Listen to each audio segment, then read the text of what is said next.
Perhaps the burden of these dwindling resources, which some economists speak about, is heaviest on the state governors, some of whom have had challenges with meeting up with the 18,000 naira minimum wage. We have seen what has been submitted to Mr. President as a report of the committee, and the member of the committee, the governor of Pt.3, said, well, the committee did not take our submission of 22,500 because the submission came late. But I'm surprised.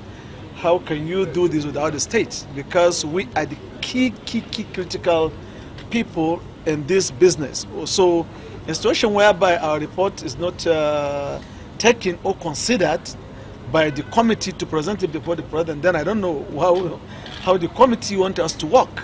And we still say we want to pay, but the issue is ability to pay. But if you say no, it's not about ability to pay, just pay.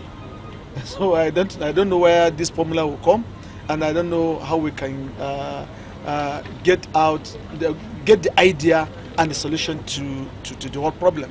30,000, yes, 30,000.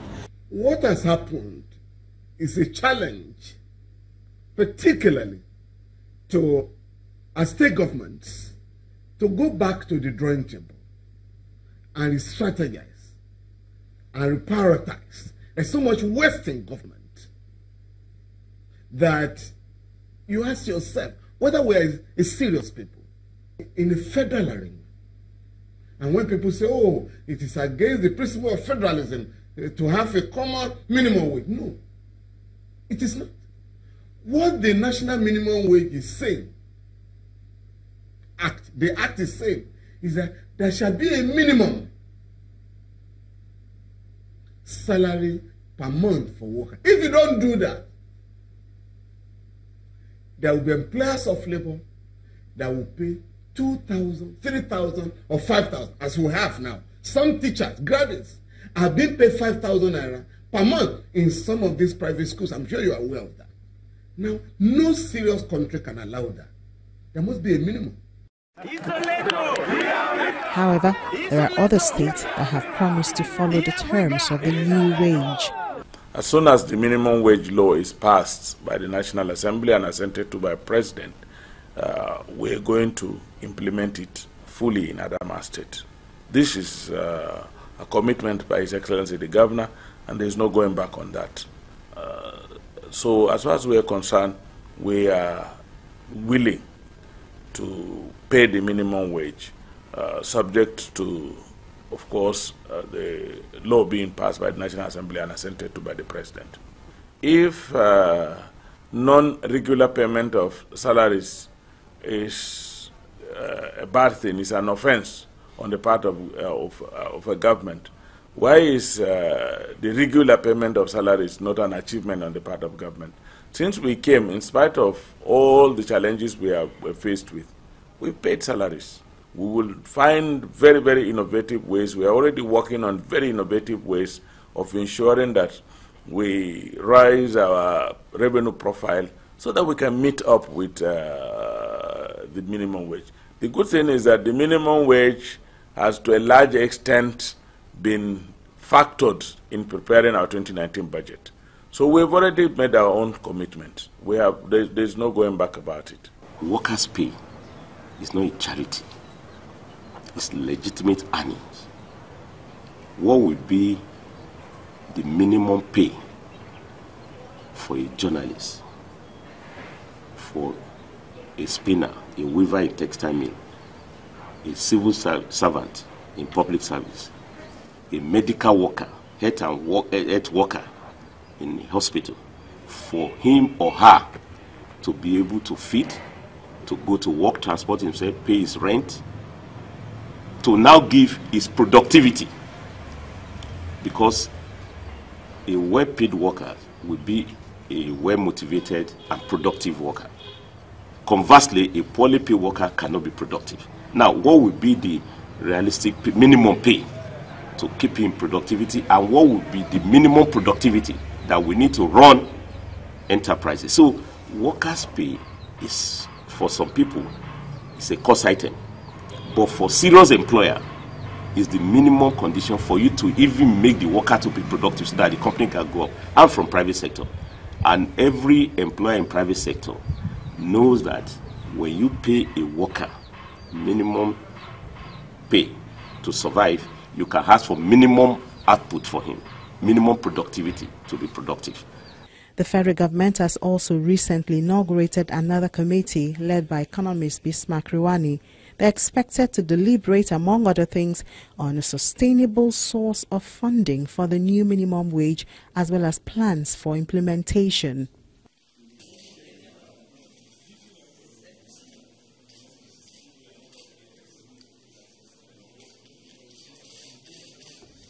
Unfortunately, even after this whirlwind blows away, the possibility of another is not too far in the future, as the law allows a change in the national minimum wage every 5 years. Good governance, good economy, and good economic blueprint, conscious master plan. If you have all this, if, for instance, you keep inflation, constant, devaluation of the currency constant, and then we look at the cost of living, look at that index, and it's at a constant feature. If you keep it there, the next 4 years, you show us the records. We'll agree with you why it should remain at 30,000. But if it has grown, for instance, when we agreed on 18,000 naira, dollar was exchanging for 150. And now if you check in real terms today, 30,000 naira is less than 18,000 naira in 2011, when the dollar was exchanging for 150. Now that the dollar is about 360, you see that it is about 100 and something % increase. And if you do that, you are talking about 38 or 37,000 naira. That should have been if you look at the value of the currency then, and if you equally look at the cost of living index, you discover that a bag of rice now that is sold at probably 20,000, then you can get it at 8,000 or thereabout. So if you look at all these features, you discover why, no matter how you look at it, either as the inflationary trend or cost of living index, you see the justification for that 30,000 naira or more. Honest and fair dealings. Let government put all of its cards on the table to say, this is how much revenue we generate. This and this and this are the areas where we have been less than optimal in the way we manage our resources. And these are the programs and the policies and the initiatives that we are going to embark upon to make sure there is greater transparency.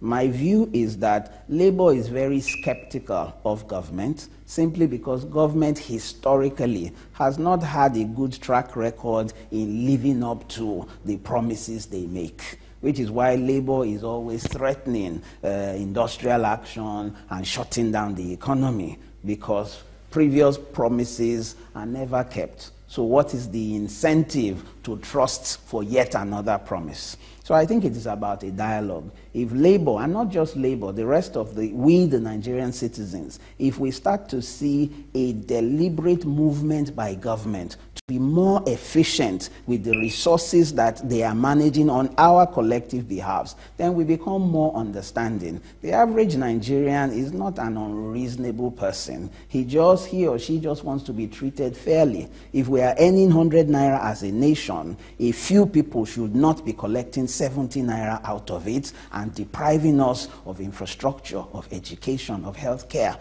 and all of those issues. So it is really about sincerity. Can government deliver on its promises? So there is a credibility deficit, not just for this government, but governments over the years. They have really failed to deliver on promises. So the people are quite rightly skeptical. The nation loses when workers down tools. So Nigerians look forward to a sustained cordial relationship between the federal government and the organized labor for the smooth running of the nation. Thank you for watching. I'm Ini John Mekwa.